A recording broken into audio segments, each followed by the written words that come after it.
Janmanthan Hospital pioneers in world-class orthopedic cardiology and multi-specialty care. Top 3 in Hyderabad, top 10 in South India. Attapur, Hyderabad. Hyderabad నగర శివార్లలోని బౌరంపేటలో నిన్నొక దారుణ ఘటన చోటు చేసుకుంది. 2 నెలల చిన్నారిని పదే పదే ఏడుస్తున్నాడు. కంటిన్యూస్ గా ఆపకుండా తనని నిద్రపోనియట్లేదు, తనని సరిగ్గా రెస్ట్ తీసుకోనివ్వట్లేదు అన్న ఉద్దేశంతో ఒక మహిళ 2 నెలల చిన్నారిని నోట్లో గుడ్డలు గుక్కి అత్యంత దారుణంగా కట్టెల పొయ్యిలో వేసి కాల్చి చంపేసింది. అయితే పోస్ట్ పార్టమ్ సైకోసిస్ లేదా పోస్ట్ పార్టమ్ డిప్రెషన్ అంటారంట. ఆ వ్యాధితోటి ఆమె బాధపడుతుంది. జనరల్ గా ఏంటంటే ఒక 6 నెలల పాటు, అంటే వాళ్ళు డెలివరీ అయిన తర్వాత జనరల్గా 6 నెలల పాటు కొంతమందికి ఇలాంటి డిసీజ్ తోటి బాధపడతారంట, అంటే లైక్ డిప్రెషన్ అన్నమాట.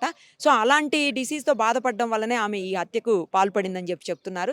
చిన్నారి తనని కంటిన్యూస్గా నిద్రపోనీయకుండా తనని ఇబ్బంది పెడుతున్నాడు, పిల్లోడు ఏడుస్తూ తనను కూడా ఇబ్బంది పెడుతున్నాడని, అలాగే తను తినడానికి కానీ నిద్రపోవడానికి కానీ రెస్ట్ తీసుకోవడానికి కానీ టైం దొరకట్లేదని చెప్పి ఆ డిప్రెషన్లో ఉన్నటువంటి ఆ మమత అనే మహిళ, మధ్యప్రదేశ్కి సంబంధించినటువంటి వ్యక్తి ఇక్కడ 2 నెలల క్రితమే వచ్చారని చెప్తున్నారు. డెలివరీ అక్కడే అయ్యి 2 నెలల క్రితమే ఇక్కడ వర్క్ చేయడానికి, అంటే ఒక నిర్మాణంలో ఉన్నటువంటి పెద్ద భవనం ఇది. ఆ భవనంలో కూలీ పనికి వచ్చారు. భర్త రాజేందర్, ఆమె ఇద్దరు కూడా 1 మంత్ బ్యాక్ వచ్చారని చెప్తున్నారు. సో ఇద్దరు కలిసి ఇక్కడ నివసిస్తున్నటువంటి పరిస్థితి. లోపల రూమ్లో కట్టెల పొయ్యి దగ్గర ఆ పిల్లోడికి నోట్లో గుడ్డలు గుక్కేసి మొత్తం కళ్ళు కూడా గంతలు కట్టేసి ఆ పిల్లోడిని తీసుకెళ్ళి ఆ పొయ్యిలో పడేసేసిందని చెప్తున్నారు.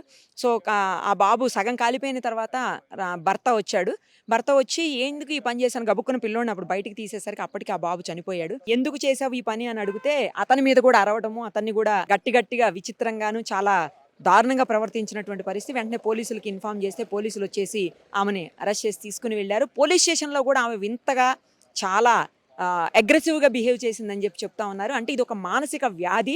అలాంటి వాళ్ళని డెలివరీ అయిన దగ్గర నుంచి 6 నెలల పాటు జాగ్రత్తగా గమనించి మెడిసిన్ కనుక వాడితే ఇలాంటి ప్రాబ్లం ఉండదని చెప్పి డాక్టర్స్ చెప్తా ఉన్నారు. అయితే మరి అలాంటి డిప్రెషన్ తోటి అలాంటి వ్యాధితో బాధపడుతున్నటువంటి ఆమెను మరి అతను ఎందుకు అలా వదిలేశాడు, ఎందుకు హాస్పిటల్లో చూపించలేదు, ఎందుకు ట్రీట్మెంట్ తీసుకోలేదో మరి తెలియదు. 2 నెలల క్రితమే వాళ్ళు ఇక్కడికి వచ్చారని చెప్తున్నారు.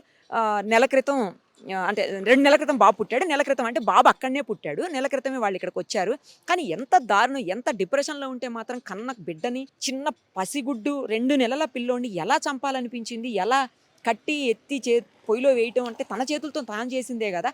తానే కన్న బిడ్డని తానే అంత దారుణంగా మనం వింటుంటాము. పాములు వాటి పుట్టిన పిల్లల్ని అవే తినేస్తాయి అని చెప్పేసి. అవి జంతువులు కాబట్టి వాటికి విచక్షణ ఉండదు కాబట్టి, లేకపోతే అవి విష సర్పాలు కాబట్టి అలా చేస్తుండొచ్చు. కానీ మనుషులు కూడా ఇలా చేయటం అనేది, అది ఏదో డిప్రెషన్కు గురైందని, ఎంత డిప్రెషన్ ఉంటే మటుకు గొడవ చేస్తారేమో, అరుస్తారేమో, లేదా ఇతరులతో గొడవలు పడతారు. కానీ ఇంత దారుణంగా కన్న బిడ్డని వేరే వాళ్ళ మీదనన్నా దాడి చేస్తారేమో, కానీ కన్న బిడ్డ మీద, 2 నెలల పసిబిడ్డ మీద అంత కక్ష ఏంటి?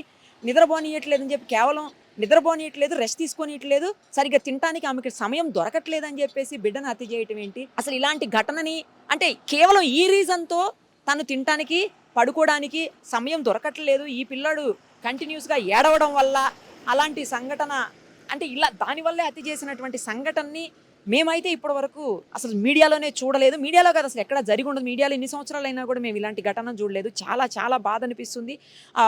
అది చూపించడానికి కూడా వీలుగానంతగా కాలిపోయింది.